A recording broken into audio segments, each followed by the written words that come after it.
Hey friends, today I'm going to share the story of a brand new Hollywood horror film called The Substance. This movie has earned an impressive 7.9 rating on IMDb with over 22,000 votes, which shows how much people are loving it.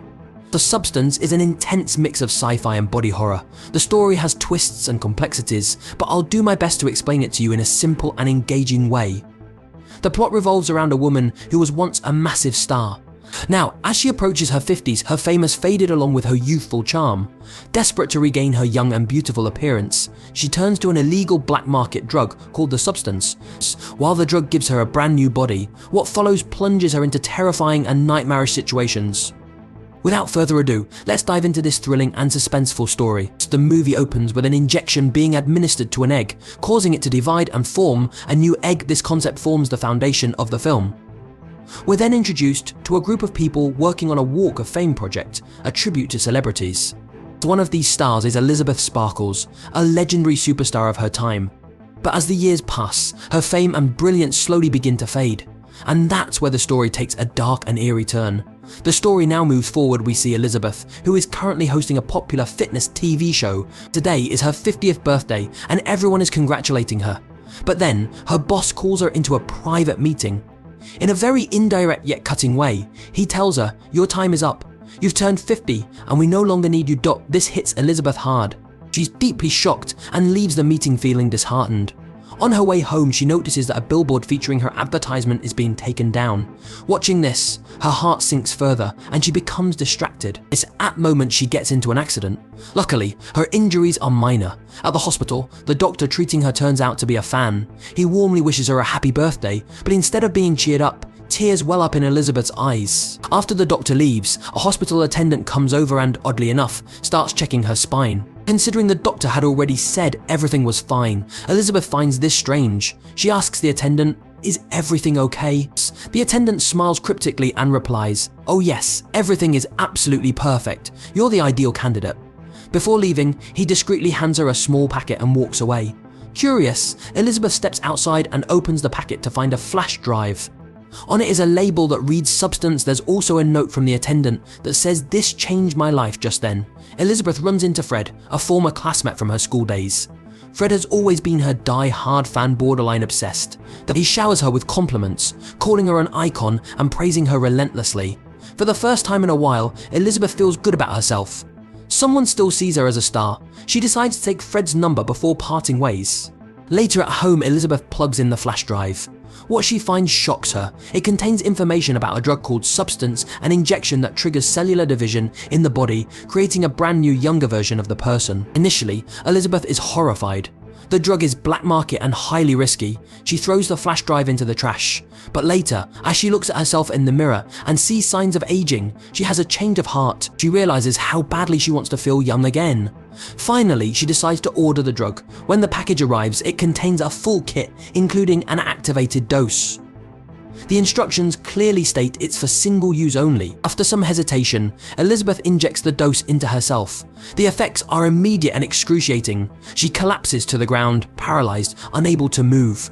Pain racks her body as changes begin to take place. Her pupils split into two and her back starts to tear open as though something is emerging from within. Finally, her younger self bursts out of her body, fully formed. Seeing her new, beautiful and youthful body, Elizabeth's face lights up with joy. She feels young again, alive with a new energy. However, she stitches up and seals her old body, a truly hard to watch scene. The old Elizabeth wasn't dead, she was simply unconscious. Following the instructions, Elizabeth connects her to a food supply system to keep her alive, in her new body. Elizabeth is living it up, enjoying every moment. But the next day, after stepping out of the shower, she experiences a splitting headache and her nose starts bleeding. In all her excitement, she forgot to use the other components from the kit. That's when she discovers the twist her old body's spine accumulates a unique fluid that must be injected into her new body.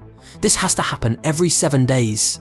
To keep the cycle going, she has to switch back and forth 7 days in her new body and 7 days in her old one. Elizabeth, now leading a double life, names her younger self Sue. Meanwhile, auditions are underway to find a replacement model for Elizabeth. Sue decides to audition, and as soon as she walks in, all eyes are on her. She's a showstopper, absolutely perfect for the role. Without hesitation, Sue gets selected, and even the boss is eager to hire her on the spot.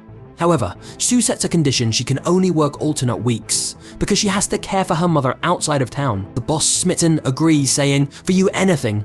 You're all I need for my show." Sue joins the show and quickly captures the audience's hearts. In no time, she becomes a star, just like Elizabeth. But after 7 days, she switches back to her old body using a special switch drip. This way, she enjoys her double life and everything seems perfect. But then disaster strikes. One day, while making out with a guy as Sue, Elizabeth suddenly feels unwell. Blood starts dripping from her nose. Panicked, she rushes to the bathroom and realizes her fluid supply is depleted. She knows she has to switch bodies immediately, but she doesn't want to cut her time short with the guy. In a reckless move, she breaks the rules and extracts extra fluid from her old body. Then, when she switches back into her younger body, she notices something strange. One of her fingers looks odd. It resembles the finger of a 100-year-old woman. Seeing this, Elizabeth panics and contacts customer service. She tells them her younger self has made a huge mistake. The customer service agent replies, "Don't forget, you're still the same person." Elizabeth asks, "Can't this be reversed?" To this, he refuses and explains, once the fluid is consumed, it can't be undone. As long as you maintain balance, there won't be any issues. Later, when Elizabeth turns on the TV, she sees Sue's show airing. She's shocked to realize that Sue has completely taken her place. At this moment, Elizabeth feels like her own existence is in jeopardy. The real Elizabeth starts feeling envious of Sue. In truth, Elizabeth was already struggling with mental health issues, especially her inability to accept aging, which had left her under immense stress. This double lifestyle has now caused her to develop split personality disorder. Every time she switches into Sue's body, she becomes an entirely different person. 7 days later, when she goes to pick up her new kit, she starts hearing voices as if someone is following her. Scared, she rushes into a restaurant and sits down, visibly shaken. An old man approaches her and says, 7 days is a long time. Think of it as a trial for living completely alone. So Elizabeth realizes this old man also uses the same substance. She notices a similar mark on his hand as the one she saw on the compounder's hand earlier. It hits her the old man is actually the future version of the compounder. The man warns her, "Looks like your younger self has started to erase you." Terrified, Elizabeth runs out and bumps into a guy, the same guy she had made out with while in Sue's body. But now he speaks to her rudely, leaving her feeling horrible about herself. This makes her think of Fred, the one person who liked her despite her current state. She asks him out on a date and he instantly agrees. As she gets ready to leave, she spots Sue and begins comparing herself to her, feeling increasingly insecure. She keeps going back to the mirror, redoing her makeup, stepping out and then coming back to change again. Eventually, she becomes so frustrated and distressed that she loses it completely and cancels the date. In truth, she had completely lost her confidence. Meanwhile, Fred sends one message after another to Sue. "I'm at the restaurant, where are you?" But Sue doesn't reply. While living as Elizabeth, she falls into a deep depression. Panicking, Elizabeth attempts to revive Sue with CPR. To their shock, both of them regain consciousness simultaneously in their respective bodies and are startled to see each other alive. Sue notices the syringe and quickly understands that Elizabeth intended to kill her. Furious, Sue attacks Elizabeth, beating her until Elizabeth's body lies lifeless. Still shaken, Sue heads to the makeup room to prepare for her next shoot. But she begins to feel strange. She rushes to the bathroom, coughing uncontrollably, and to her horror, her teeth start falling out one by one. Her show was just about to start, and all this chaos was happening to her. She couldn't make sense of it. Maybe it was the effect of the injection, or perhaps it was because she had destroyed her own matrix. Without it, survival seemed impossible. It could be either. She suddenly remembered there was still a small part of the system that was active.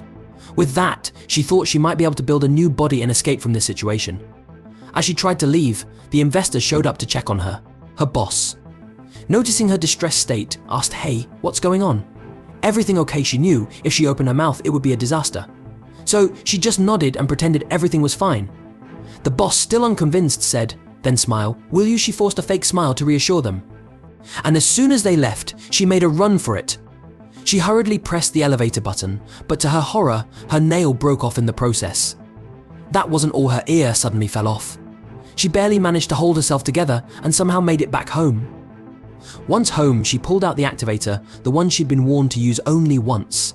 But desperate times called for desperate measures. She injected it and wished for a new body. However, because she wasn't the Matrix but merely its copy, the activator malfunctioned. Instead of creating a new body, it began replicating her cells in bizarre ways. What resulted was a grotesque, tumor-like mass with body parts fused in all the wrong places. An arm sprouted from her torso, a breast appeared somewhere it shouldn't, and her face was disturbingly attached to her back. Seeing herself like this broke her completely, but somehow she still got ready for the show. She tried her best to cover her deformed body and made a mask out of Elizabeth's poster to hide her face. As soon as she entered the stage, she noticed the crowd was cheering for her. But in reality, they were all horrified. Their faces showed shock and disbelief. And then, the inevitable happened: her mask slipped. Where her eyes should have been, a breast had emerged. The audience went into a frenzy, screaming in terror. Security guards rushed in and attacked her. One of them struck her head with an axe. Blood gushed out of her body like a fountain, and she collapsed into a pile of flesh and broken parts. But her face strangely remained alive. Slowly, it crawled towards the star-shaped mark on the stage. In her final moments, Elizabeth reminisced about her life as a star, feeling a brief moment of joy before her story finally came to an end.